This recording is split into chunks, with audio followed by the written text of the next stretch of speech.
திட்டம் என்பது 2022 மாண்புமிகு முதலமைச்சர் அவர்கள் இந்த பேனியன் அமைப்பினுடைய செயல்பாடு ஒரு பேசிக்கா வச்சு செய்யலாம் இல்ல இதே போல அரசும் செய்ய வேண்டும் என்ற ஒரு உன்னத நோக்கத்தோடு தொடங்கினார்கள்.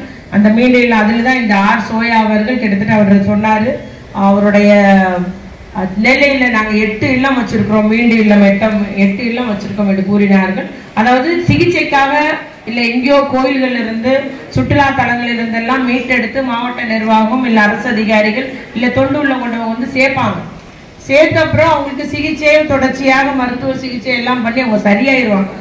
சரியான அப்புறம் அந்த குடும்பங்கள் இவங்களை அழைத்துக் கொள்வதில்லை, வீட்டுக்கு கூட்டு போறதில்லை, இல்லைன்னா எங்க இருக்குன்னு அடையாளம் சரியான அட்ரஸ் சொல்ல மாட்டாங்க. அந்த மாதிரி ஒரு நிலை வரும்போது அவர்களை எல்லாம் அழைத்து இந்த இடத்துல கொண்டு வச்சுக்கலாம். அதனால எந்த ஒரு தொண்டு நிறுவனங்களா இருந்தாலும் இல்லை எந்த ஒரு மனநோய் காப்பகமோ இல்ல மன வளர்ச்சி கொண்டவருடைய காப்பகமோ இருந்தாலும் ஓரளவுக்கு சரியா இருக்கிறாங்க, நார்மலா ஒரு அவர்களுடைய வேலை அவர்கள் பார்க்கக்கூடியவர்கள். நம்முடைய பகுதியை பொறுத்த வரைக்கும் வித்யாசாகர் பள்ளி என்ற ஒரு பள்ளி இருக்கிறது, மன வளர்ச்சி குன்றியோருக்கான பள்ளி இருக்கிறது. அதுபோல ஏர்லி இன்டர்வென்ஷன் சென்டர் ஆரம்ப கால பயிற்சி மையம் என்று தொடக்க நிலையிலே ஒரு அதான் சொல்லுவாங்க, அந்தந்த காலத்துல பிள்ளை அந்தந்த ஆக்டிவிட்டியை செய்யணும்னு சொல்லுவாங்க.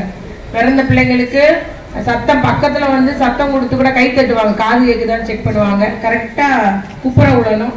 கிராமங்களா தாலுகா வயசு ஒன்றிய வயசு எல்லாரும் போய் அங்க இந்த மாதிரி சின்ன பிள்ளைகள் எல்லாம் 3 வயசுக்குள்ள பிள்ளைகள் எல்லாம் பரிசோதனையும் பண்ணி அவர்களுக்கு உயர் சிகிச்சை தேவைன்னா அதை வந்து அவங்க உபயோகப்படுத்திக் கொள்ளலாம் அப்படின்றது வந்து முந்தைய லிமிட்டடா இருந்தது குறிப்பிட்ட இடத்துல. இப்ப நம்ம தூத்துக்குடியில இருக்கு ஆரம்ப கால பயிற்சி மையம் அரசு சார்பில் நடக்குது. இப்ப விஓசி ட்ரஸ்ட் சார்பில் ஒரு ஆரம்ப கால பயிற்சி மையம் நடக்குது. அவர்களும் ஒரு மொபைல் வேன் வச்சிருக்கிறாங்க கிராமத்துக்கு போறதுன்னு. இருந்தாலும் எல்லா இடங்களுக்கும் அந்த சேவை பரவலாக்கப்பட வேண்டும். கிராமத்தில் உள்ள தாய்மார்களும் பிள்ளையை பரிசோதனை செய்வதற்காக முதலமைச்சர் அவர்கள் இந்த ஆண்டு அந்த மொபைல் வேன்களை தமிழகம் எங்குமே தொடங்கி வைத்துள்ளார்கள். அதன் மூலம் இன்னும் நிறைய பேரை நம்ம வந்து ஆரம்ப காலத்திலே கண்டறிந்து நம்ம சிகிச்சை செய்ய முடியும் என்பதை நாம் அறிந்துள்ளோம். அதுபோல நல்லாயன் சமையலியான ஒரு இல்லம் ஒண்ணு இருக்கிறது. நீங்க எங்க மன வளர்ச்சி குன்றியவங்களோ இல்ல மன நோய் உள்ளவங்களோ அவ்வளவு பேரையும் அங்க வந்து நம்ம சேர்த்தரலாம். சேர்த்தோம்னா அந்த நாசிரியத்துல இருக்குது, அங்க சேர்த்துட்டோம்னா அவங்க சரியான அப்புறம் யாரும் கூப்பிடலன்னா நம்மளுடைய மகிழ்வகத்தை வந்து சேர்த்தரலாம். அதனால இந்த மாதிரி அந்த இல்லமும் நல்ல முறையில செயல்படுது. அதுக்கு அரசு அங்கீகாரம் கொடுத்து இன்னைக்கு நிதி அந்த பிள்ளைக்கு தன்னை தான் பார்த்துக்கிட தெரியணும், பாத்ரூம் போக தெரியணும், ட்ரெஸ் போட தெரியணும், அது மட்டும் இருந்தா உள்ள அட்மிஷன் எடுத்துக்கிடுவாங்க. அதனால இன்னும் நிறைய பேர் வீட்டுல கவனிப்பாரட்டு இந்த மாதிரி பிள்ளைகள் வச்சிருந்தாங்கன்னா இங்க வந்தவங்களும் சரி பத்திரிக்காரங்க இந்த செய்தியை எடுத்து சொல்லலாம். திருமறையூர் அந்த ஸ்கூல்ல சேர்க்கலாம், இல்ல நல்லாயன் ஸ்கூல்ல சேர்க்கலாம், இல்ல அரசு நடத்த வித்யாசாகர் ஸ்கூல்ல சேர்க்கலாம், இல்ல விஓசி ட்ரஸ்ட்ல சேர்க்கலாம், இல்ல ஹோலி கிராஸ் கான்வென்ட் ஒரு ஸ்கூல் வச்சிருக்கிறாங்க அப்படி சேர்க்கலாம். அந்த மாதிரி அங்க சேர்க்கும் போது அவர்களுக்கு அடிப்படை கல்வி காயின் என்ன சொல்லி கொடுப்பாங்க, அவர்களே அவர்களை சுத்தமா வச்சுக்கிறேன், இந்த மாதிரி அடிப்படை கல்வி எல்லாம் சொல்லித்தர முடியுது.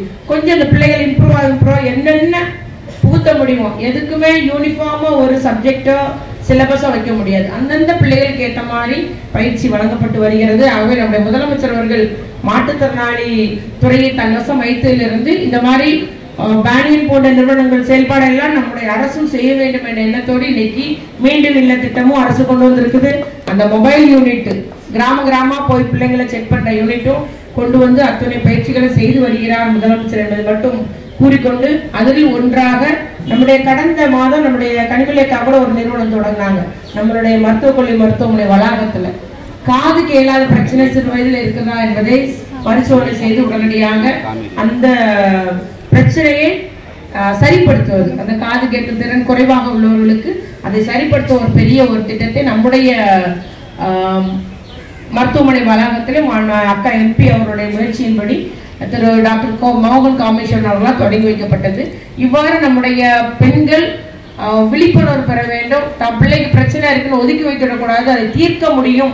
3 வயதுக்குள்ளாக நீங்கள் அதில் சிகிச்சை ஆரம்பிங்கள் என்பதை எல்லோருக்கும் நாம் எடுத்து செல்வோம். இன்னும் அநேகரை இதில் பயனடைய செய்வோம், விழிப்புணர்வு உண்டாக்குவோம். உங்களுக்கும் சரிதான், ஏதாவது ஒரு ஹோம்ல சரியான பிள்ளைங்க இருந்தானா இங்க கொண்டு வந்து சேர்த்தரலாம். குறிப்பா முதலமைச்சர் எடுத்திருக்க நடவடிக்கை நம்முடைய மருத்துவத்துறையிலிருந்து கீழ்பாக்கு அந்த மனநோய் இல்லத்திலிருந்து கூட சரியானவங்க நிறைய பேர் உள்ளே இருக்காங்கன்ற ஒரு தகவல் தெரிஞ்சு இன்னைக்கு அவர்களை கூட அவங்க குடும்பத்தோடு சேர்த்து வைக்கணும், இல்லைன்னா மீண்டும் இந்த திட்டத்தில் கொண்டு சேர்க்கணுன்ற முயற்சியை நம்முடைய முதலமைச்சர் எடுத்துள்ளார்கள் என்று கூறிக்கொண்டு இவ்வாறு ஒவ்வொரு சமுதாயத்தில் உள்ள தமிழகத்தில் ஒவ்வொரு தரப்பினரும் பயனடைத்த வகையில் நம்முடைய முதலமைச்சர் நல்லாட்சி புரிந்து வருகிறார் என்பது மட்டும் கூறி இந்த நிறுவனம் மகிழகம் மென்மேலும் வளர வேண்டும், அநேகர் இதன் மூலம் பயனடைய வேண்டும் என்று வாழ்த்தி அமர்கிறேன். நன்றி, வணக்கம்.